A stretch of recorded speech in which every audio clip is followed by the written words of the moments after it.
independence. But they won't, because Alan Winde says we're South African first. And I've said it many times before. I believe for that statement, Alan Winde needs to decide if he wants to be for South Africa first. That's perfectly fine. But then he should resign and go and stand as an MP in the National Parliament, which serves the South African people. If he wants to lead the Western Cape, then he should act in the best interests of the Western Cape people. And he doesn't, because he says we're all South Africans first. And that is the core issue. And if we had a secessionist leading the DA in the Western Cape, we would end up. Guys, so we've not even really fully yet survived the Mkhwanazi expose before we even got into the news of the South African Defense Forces general's visit to Iran in these really heated times when South Africa and the US are trying to really find a meeting point to repair the relationship between South Africa and the US. And now jumping into this video I saw today, where the DA's, chairman for the portfolio committee for policing, Ian Cameron, actually, as it was said anyway, allegedly in the video, actually survives what might actually have been an assassination or a murder attempt. Bro, guys, it's getting heated in South Africa. It's getting hot. It's getting tough as we are approaching the whole elections and all of that. A lot of things are coming out. A lot of things are being exposed. This is the time to really be alert and really understand the times. What's really happening in South Africa is scary, all right? So this is Ian Cameron. I'll put the full video anyway. He had an interview, really brilliant interview with Bees News. The video, the whole thing will be on the show notes there. But he argues that, they were ambushed on the way, either on the way or back from this Philippi College, this same Philippi College that was actually at the, forefront of the clash he had with Becky Cele, former police minister before Senzum Chunu. And this attack came really bloody. The way he describes it, it feels like a movie. Let's quickly listen. And it was in a space of seconds. And they broke the window on my side. And shortly after that, me and the guy that was trying to get in on my side was like, I was trying to keep him out, and he kept on coming and kept on like hitting. I don't know what he had. I'm guessing it was another brick, but the brick that he broke in with was already inside the car. It was on my lap. And then I was pushing him away, and then I just heard another shot on the other side, not a gunshot, just a noise, a loud noise. Looked around, and they had hit Nicholas on his head, very, very bad wound. He was just covered in blood. His whole face was covered in blood. His clothes was covered in blood. And at that very moment, they hit Lisa's side as well. So there were two guys trying to get in on that side. Nick fell down to his lap with his head. And obviously, I tried to defend us with what we had, and we managed to escape. But it was quite a scary experience. They just kept coming. It was like nothing would scare them off, we all threw punches and were fighting back, and they never managed to steal anything, but they were very determined to get into the vehicle. At what stage did you get to your firearm? So I probably when Nick dropped down to his lap, I knew that it was, and that's the only opportunity that we had. They kept coming, and Nick was definitely losing a lot of blood. And at that stage, from what I recall, leant over, reached for it, I pushed him down, and then did what needed to be done. And that was it. Then we sped off to the closest petrol garage, and at the petrol garage we parked in a way that we could still see any oncoming threat because it was still close by. So we were scared that they would come back. And we then immediately started calling for emergency services help. Lisa spoke with Crisis on Call to arrange the medical emergency services. So there was a really good response from both ER24 and Metro EMS. Metro Police from the City of Cape Town reacted very, very quickly, and local SAPs, Philippi East SAP specifically, and Nyanga SAPs were phenomenal. They were very, very quick. And then specifically City of Cape Town Metro Police and also CPI, the private security company, also came through.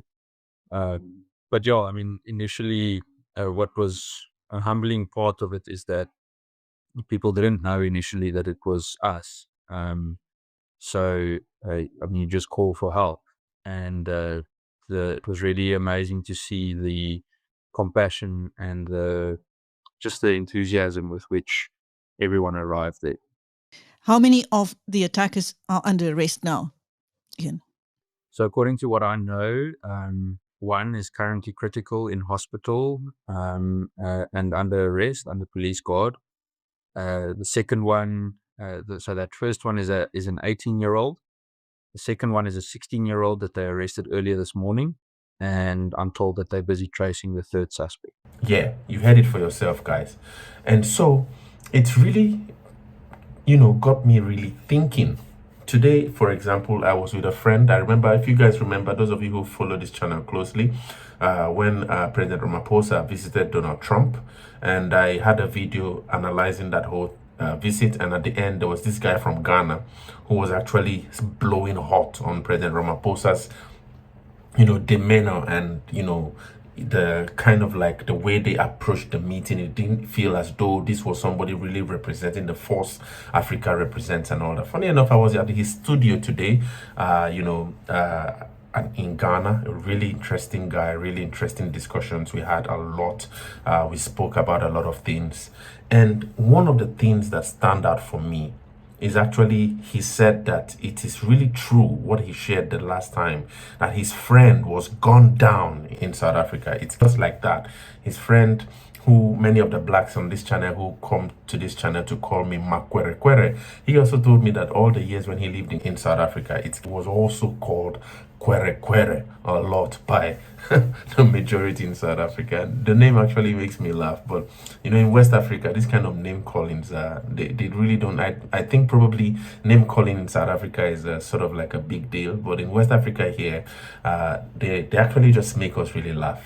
But he actually argues that he was called a Kwere many years when he lived, until his friend was gunned down. I think that's when he had to really pack his bags and leave South Africa. So now we have a South Africa where the blacks are gunned down. Ian Cameron today, if everything didn't go, if he wasn't alert enough, he actually speaks about how he actually got his weapon. If you heard from the video, he had to defend himself. He actually argues that he's able to defend himself. I think the guy is a really tough guy. He sounds like really someone who's really trained and really tough. But, we're having coloreds gone down. We're having blacks gone down. We're having whites gone down. Bro, it's really crazy. And it's within the confines of all of this conflagration, right, that Phil Craig seems to be increasing the fire for the secessionism of the Cape independence movement. And, the arguments are beginning to slowly, among those supporters of the Cape movement, is slowly beginning to really make sense to these supporters, because South Africa seems to just be, every day something almost leading to a breaking point. It's almost leading every day to some kind of an elastic limit. And it will really be painful and hurtful for me if I see the Cape, if this whole secessionist movement really takes place, because it's going to be it's going to be a civil war, guys, I tell you.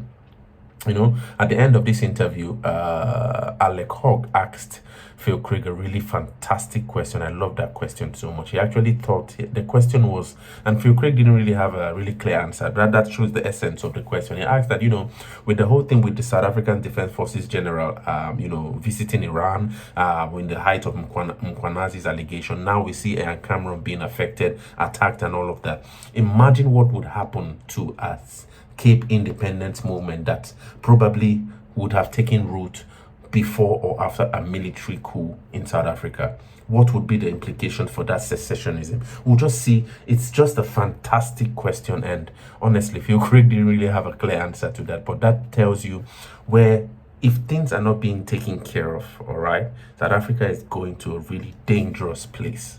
Things are really leading to a really dangerous place.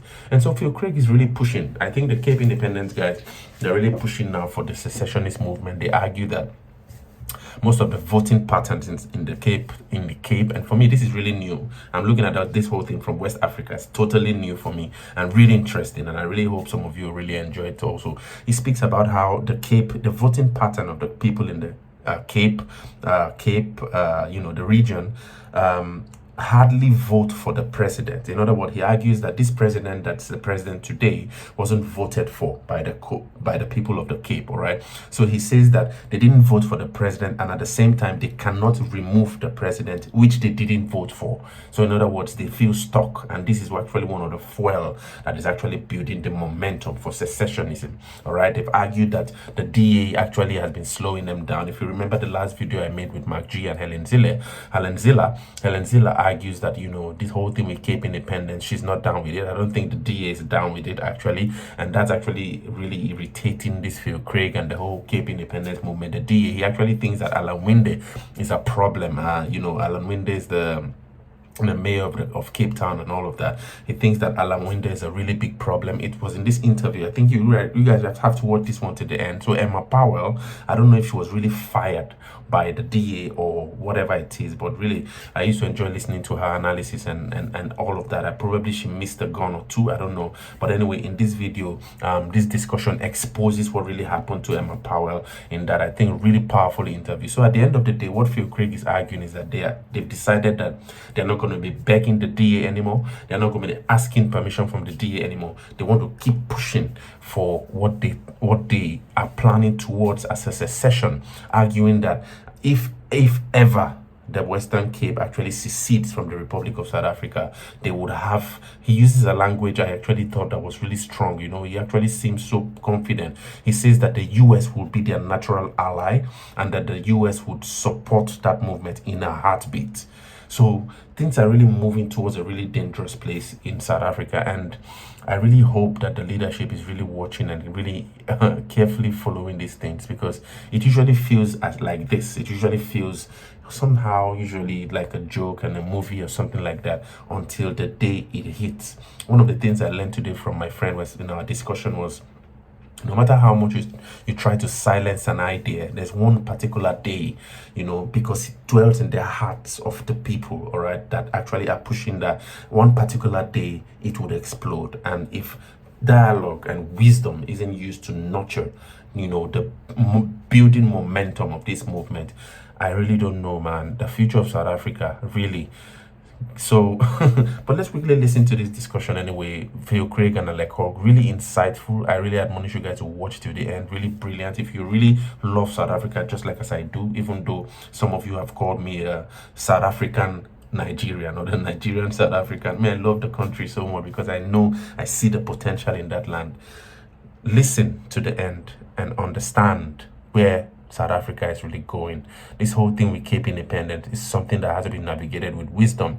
Many the likes of Zungula and many the EFF, the left-wing parties and all that, might easily silence this movement and be like, these guys are foreigner and all of that. But the supporter base of the movement really is growing, and it's something that really needs to be called attention to. So let's quickly listen to Phil Craig and Alec Hogg really debate where the whole thing with Cape Independence is at the moment, and share your thoughts in the comments. South Africa has got some fundamental problems which don't come ironically from the ANC. The ANC is the symptom. The problem is the system of government that we have here in South Africa, which is we've got this hugely diverse country, And we have a unitary state where the dominant group, dominant cultural, ideological group dictate terms to everybody else.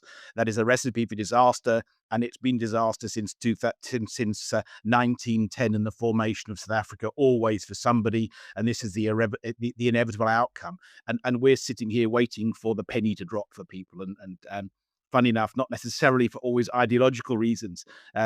But I often take inspiration from a politician that people might be surprised at, and that will be Helen Suzman. And I think, Helen Suzman stood there as one MP against 399. It was hopeless. It was pointless. But, she just had to keep on flying the flag, because eventually you can't outrun reality. And that's where we are with Cape Independence. We have to keep flying the flag, because ultimately South Africa cannot outrun reality. Just remind us why the Western Cape is different. Well, so ideologically, it can stem. There are obviously lots of components there, but fundamentally, the easiest way to look at it is to say at election results. We live in a democracy, and we decide how we're governed by voting. And for 31 years, the Western Cape has voted fundamentally differently from the rest of South Africa. So the people of the Western Cape, without a shadow of doubt, objectively want to be governed in a different manner to the manner in which the majority of South Africans want to be governed. And the essence of Cape Independence then is to say, look, we've got nothing against the rest of South Africa. I think South Africa actually could benefit from many of the same solutions. But the reality is we can't continue to be governed by a government that we didn't vote for, which is performing absolutely disastrously. And without Cape Independence, we don't get the government we voted for, and we can't remove the government we didn't vote for. We're trapped in this system. That's very much the essence of Cape Independence. And in many ways, you talked about the US, and that perhaps is a fantastic lens for us to look through. This absolute catastrophe that's unfolding on South Africa wouldn't be unfolding on the Western Cape if we had Cape Independence. In the Western Cape, we're quite clear. We agree with most of the values of the US. They would be our natural ally. We certainly wouldn't be antagonistic. We'd see them as a key trading partner. We'd see them as a global ally. We'd be keen to have investment from them, and we'd have a solid relationship. Instead, we're sitting here watching, this disaster unfold, despite the fact that we are vehemently opposed to the South African government. And I was at a conference last week, and I spoke to Joshua Maservi from the Hudson Institute from Washington, who I've spoken to before. When I was out in Washington, and I said to him, Joshua, what must Western communities in South Africa do? Because you're saying, listen, this is what South Africa must do, but you have to understand that we don't agree with our government, and everything you're saying we should do, we are doing. And that's the essence of Cape Independence. We can create a far better life for ourselves in the Western Cape if we can make our own decisions based upon our democratic will. Now, you've been working for years now, trying to get a referendum by the people of the Western Cape. You even have a political party called the Referendum Party. What progress are you making on that front? Well, so interestingly enough, we've had a change of tack. So we negotiated a referendum. I personally agreed a referendum with John Steenhuisen, who promised that the DA would call a referendum which included a question on Cape Independence, and ultimately the DA reneged on that agreement. And they say this, doing the same thing over and over and expecting a different result is insanity. We've stopped at this point in time trying to lobby the DA into calling a referendum, and we're busy organising a private referendum. And in either late 2026 or early 2027 is our best forecast at the moment. We are going to organise a private referendum, or a referendum of the Western Cape, which will be privately organised. Of all 3.2 million Western Cape voters, and we're going to hold our own referendum on Cape Independence. And there's precedent for this. We're not the first people to do this. The Italian province of Veneto did exactly the same thing when their government was denying them a referendum. They held their own referendum. They won.